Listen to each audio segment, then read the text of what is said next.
Muy buenas, vamos a presentar un trabajo titulado Anatomía y función del menisco dentro del concepto del complejo articular temporomandibular, revisión bibliográfica. Vamos a hablar entonces de lo que es el menisco articular.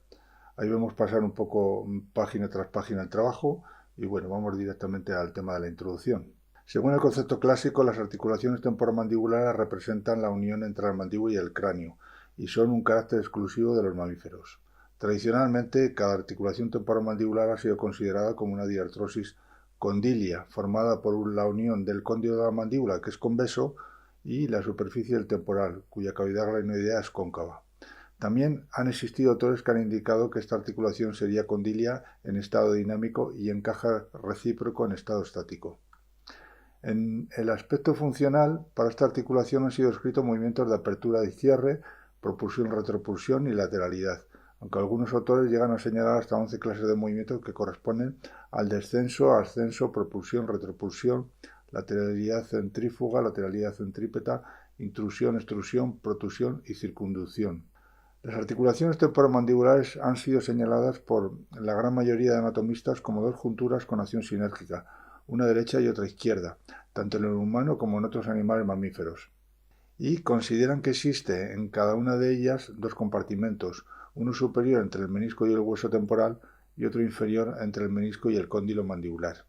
Dichos compartimentos son descritos como dos partes de una única articulación, en la que existiría una rotación en el compartimento articular inferior y un deslizamiento en el compartimento articular superior. Se describe la articulación temporomandibular, según el concepto clásico, como una condiloartrosis derecha y otra izquierda, con dos superficies óseas, temporal y cóndilo, una sola cápsula, un menisco y dos espacios articulares. Estudios morfológicos actuales con topografía Moire han demostrado una forma cóncava convexa o en silla de montar para la cara superior del menisco. De este modo, la relación entre la cara superior del menisco cóncavo convexa y la superficie articular de temporal, también cóncavo convexa, sería un encaje recíproco, sugiriendo la posibilidad de que exista una verdadera articulación suprameniscal, en este caso menisco temporal, y otra inframeniscal, en este caso cóndilo meniscal a cada lado.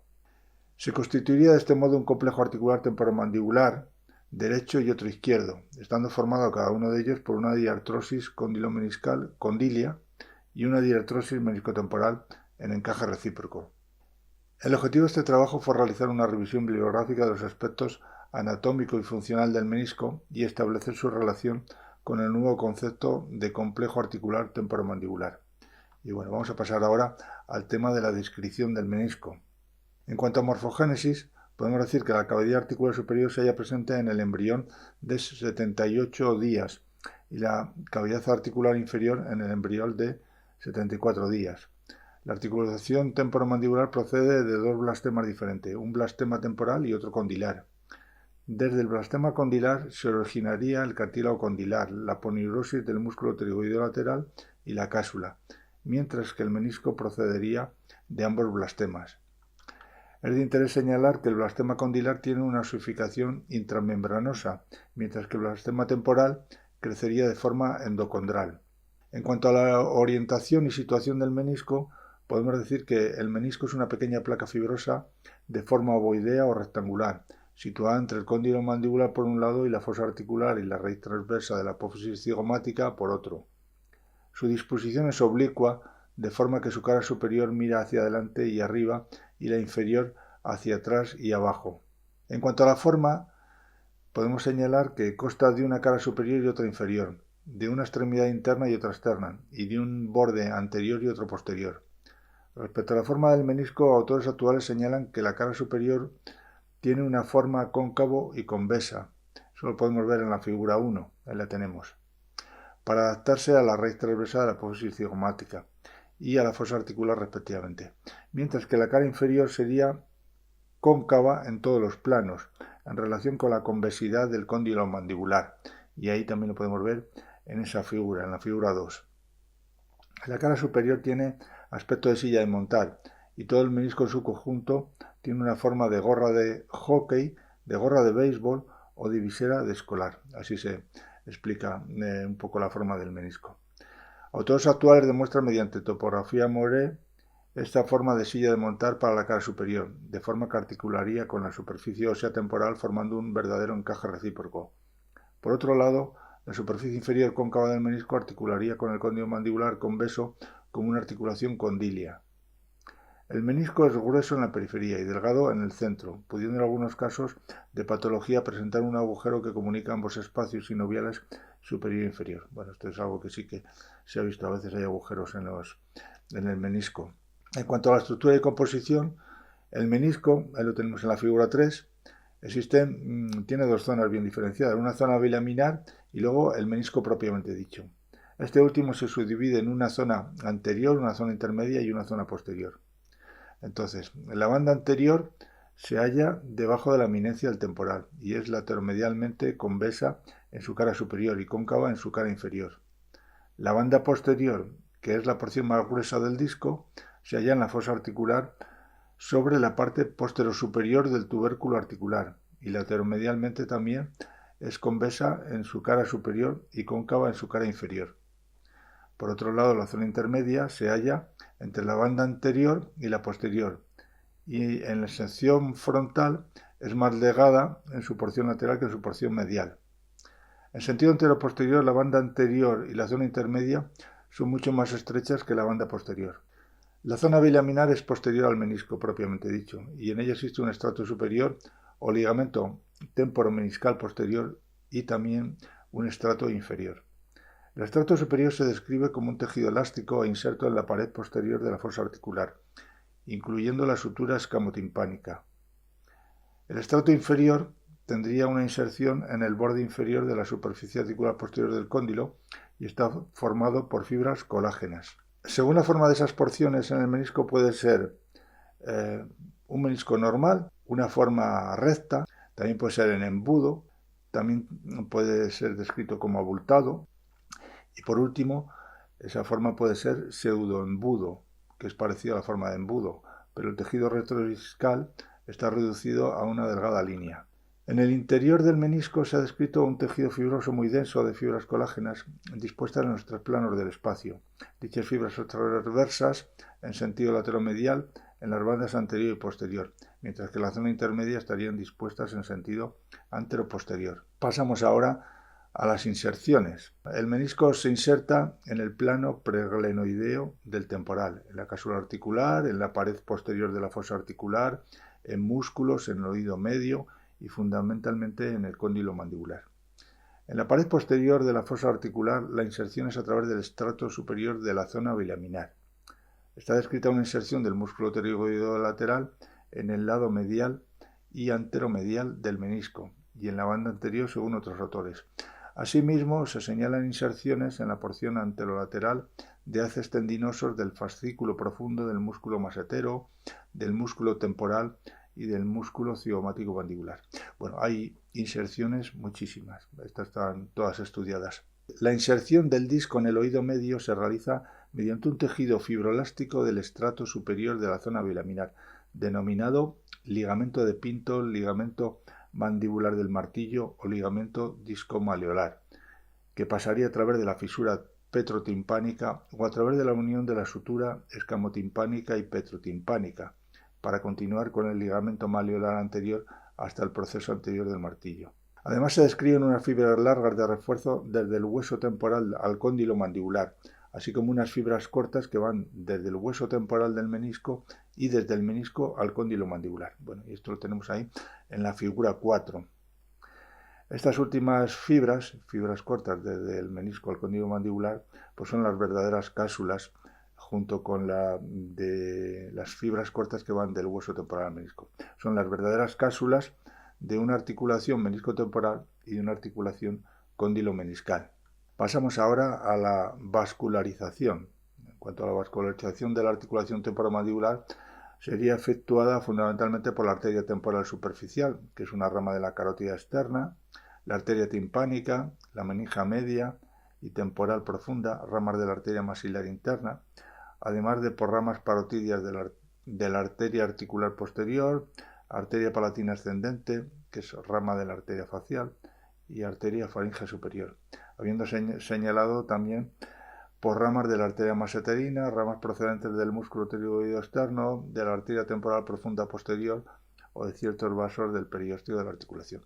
O sea que, como vemos aquí, está muy vascularizado. Es difícil que pierda irrigación, puesto que si lo pierde por alguna de las arterias, viene el suministro sanguíneo por otra. Respecto del menisco, en su zona central se ha descrito como avascular, mientras que su zona periférica estaría bien irrigada por capilares que guardan relación con la membrana sinovial. La extensión anterior y la zona bilaminar son más vascularizadas, sucediendo en esta última un desplazamiento de sangre desde los vasos cuando el menisco va hacia atrás durante el movimiento de cierre y se llena de sangre durante la apertura de la boca. El retorno venoso se ha descrito como más difuso, con ramas que siguen rutas similares a las de las arterias y que son más abundantes en la región anterior y en la zona bilaminar. Pasamos ahora a la inervación de la articulación, que se halla inervada por el nervio mandibular, tercera rama del quinto par craneal, el cual envía ramas terminales del nervio auriculotemporal, ramas del nervio maseterino y ramas del nervio temporal profundo posterior. El menisco se ha señalado inervado en su porción anterior por el nervio masetero. Respecto a la funcionalidad, podemos decir que la mayoría de autores señalan que durante el movimiento de descenso mandibular, una rotación entre el cóndilo y el menisco es seguido de una traslación cóndilo-menisco sobre la eminencia articular, siendo el movimiento de ascenso el inverso. En la propulsión mandibular, el cóndilo y el menisco irían hacia abajo y adelante sobre la eminencia articular, siendo el movimiento de retropulsión el inverso. En la lateropulsión o diducción se ha indicado un giro del cóndilo del lado de trabajo en torno a un eje vertical, mientras que existe un desplazamiento del cóndilo de no trabajo hacia adelante, abajo y medialmente. El movimiento de intrusión se señala como una ligera presión del cóndilo sobre el menisco al contraerse levemente los músculos elevadores, dándose un movimiento de extrusión cuando cesa esa contracción. La circunducción correspondería a la suma de movimientos mandibulares. Según Bermejo Fenol, González Sequeros y colaboradores, la relación craneomandibular quedaría establecida a través de un complejo articular temporomandibular, derecho y otro izquierdo. Cada complejo estaría formado a su vez por dos articulaciones, una cóndilo-meniscal, condilia, y otra cóndilo-temporal en encaje recíproco.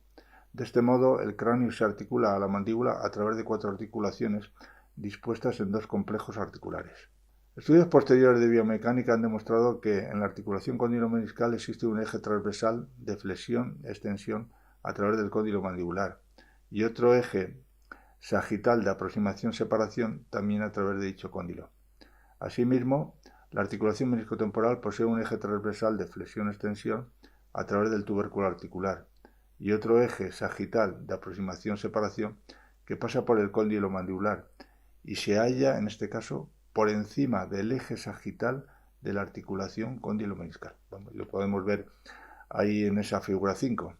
Vamos a pasar ahora a otra cosa interesante, la anatomía comparada. El menisco de la articulación temporomandibular se ha descrito en numerosos animales, con diferentes formas anatómicas según sean carnívoros, herbívoros, roedores u omnívoros. Trabajos actuales en diferentes animales mamíferos describen un complejo articular temporomandibular derecho y otro izquierdo para cada uno de ellos. La relación mandíbulo-meniscal, en este caso, pues es un encaje recíproco en la vaca, como vemos en esa figura 6, en la oveja y en la cabra, siendo condilia en el hombre, perro, gato, conejo, rata y cerdo, como vemos también en esta figura 7. Los mamíferos herbívoros citados tendrían un encaje recíproco en su articulación cóndilo-meniscal. Sin embargo, sería condilia en la articulación meniscotemporal.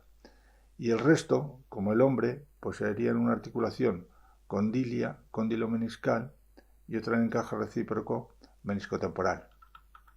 Bueno, y pasamos ahora a la discusión. La cara inferior del menisco se describe como cóncava en relación con la convexidad del cóndilo mandibular. Eso lo vemos en la figura 2. Y en su cara superior como cóncavo-convexa para adaptarse a la superficie cóncavo-convexa del temporal, que esto lo veíamos en la figura 1. Llegándose a indicar que la relación menisco-temporal sería un encaje recíproco, mientras que la relación cóndilo-meniscal se establecería como una articulación condilia. Estudios de la anatomía macroscópica primero y microscópica después demuestran que la relación meniscotemporal, así como la relación cóndilo-meniscal, está dispuesta con cápsulas y sinoviales independientes. Descripciones clásicas habían señalado que la cápsula estaba formada por fibras largas desde el cuello del cóndilo al temporal y por fibras cortas desde el menisco al temporal y desde el cóndilo mandibular al menisco. Resulta que estos autores que hemos comentado antes demuestran que tales fibras cortas son en realidad las cápsulas diferenciadas de una articulación meniscotemporal en encaje recíproco y de una articulación cóndilo-meniscal, condilia. Y eso es que se puede ver en la figura 4, ahí lo tenemos. Y entonces poseen cada una de ellas, cada una de estas articulaciones, pues sinoviales independientes. Al mismo tiempo, estos mismos autores hacen un estudio macroscópico en diferentes animales mamíferos y hallan también la existencia de una relación meniscotemporal, que como decíamos era un encaje recíproco en el cerdo, perro, gato, conejo y rata, como en el hombre. Sin embargo, esa relación meniscotemporal es condilia en la vaca, oveja y cabra. Por otro lado, la relación mandíbulo-meniscal resulta que es un encaje recíproco en la oveja, cabra y vaca, como lo vemos en la figura 6, y sin embargo es condilia en el hombre, perro, gato, conejo, rata y en el cerdo, como lo vemos en esta figura 7. La articulación temporomandibular procede en su desarrollo de un blastema condilar y de un blastema temporal, es decir, de dos blastemas diferentes, lo cual sirve para apoyar que las relaciones cóndilo-meniscal y meniscotemporal puedan ser realmente articulaciones independientes. En el estudio de los movimientos de la articulación temporomandibular han sido empleadas diversas técnicas como modelos matemáticos, mecánicos, registro pantográfico, radiografía transcranial, tomografía, kinesiografía, resonancia magnética, tomografía axial computerizada o las construcciones geométricas. Sin embargo, en todas ellas el menisco se ha descrito como una simple almohadilla que compensa las distintas superficies articulares óseas. Bueno, esto ya hemos dicho que esto no es cierto. Según descripciones clásicas de la articulación temporomandibular, existía un único eje transversal de rotación que pasaría por el centro de la rama ascendente a nivel del foramen mandibularis. Numerosos autores consideran además que dicho eje tiene una situación variable que va cambiando con el movimiento mandibular. Y algunos anatomistas hablan de un eje terminal de Charnella, que pasando a través de ambos cóndilos permite la rotación de la mandíbula sobre un eje transversal fijo durante un trayecto de 15 a 25 milímetros. Bueno, pues todo esto falso. Estudios posteriores confirman que hay ejes de movimiento independientes para la articulación meniscotemporal y para la articulación cóndilo-meniscal, cada una con ejes independientes. De este modo existiría un eje lateromedial de flexión-extensión en la articulación cóndilo-meniscal a través del cóndilo mandibular y otro eje lateromedial en la articulación meniscotemporal pero a través del hueso temporal. Asimismo, existe un eje anteroposterior de aproximación-separación en la articulación cóndilo-meniscal a través del cóndilo mandibular y otro eje anteroposterior de aproximación-separación en la articulación meniscotemporal, que pasa también a través del cóndilo mandibular, pero en este caso por encima, por encima del referido eje anteroposterior de la articulación cóndilo-meniscal. Y esto lo vemos en la figura 5. La existencia de estos ejes explica el denominado eje terminal de Charnella, que es en realidad el eje transversal de la articulación cóndilo-meniscal y que pasando a través de cada cóndilo mandibular está fijo durante esos primeros 15 a 25 milímetros de apertura mandibular y también cuando la apertura es mayor, pues al estar dicho eje en el cóndilo puede girar sobre el menisco en cualquier posición de la mandíbula. Con el nuevo concepto de articulación temporomandibular se puede explicar ahora los movimientos tradicionalmente descritos como deslizamiento en el compartimento articular superior y de rotación en el inferior, que sucedían durante el descenso y en la propulsión mandibular. Deslizamiento es en realidad un movimiento de extensión-flexión de la articulación meniscotemporal, según un eje transversal que pasa a través de los tubérculos articulares. Y la rotación es un movimiento de extensión-flexión de la articulación cóndilo-meniscal según un eje transversal que pasa por los cóndilos mandibulares. Los complejos articulares temporomandibulares derecho e izquierdo constituyen una cadena cinemática cerrada con el cráneo y la mandíbula y se hallan compuestos en el hombre por una articulación cóndilo-meniscal, condilia, y por una articulación meniscotemporal en encaje recíproco. Cada articulación tiene superficies articulares, cápsulas sinoviales y ejes de movimiento independientes. De este modo, el menisco articular, desde este nuevo punto de vista, es una pieza intermedia entre esas dos articulaciones de cada complejo articular temporomandibular. Y bueno, esto es un poco todo lo que es el trabajo. Es largo, pero bueno, es una revisión bibliográfica extensa de lo que es la articulación en todos los aspectos anatómicos que podemos comentar. Y nada más, un saludo.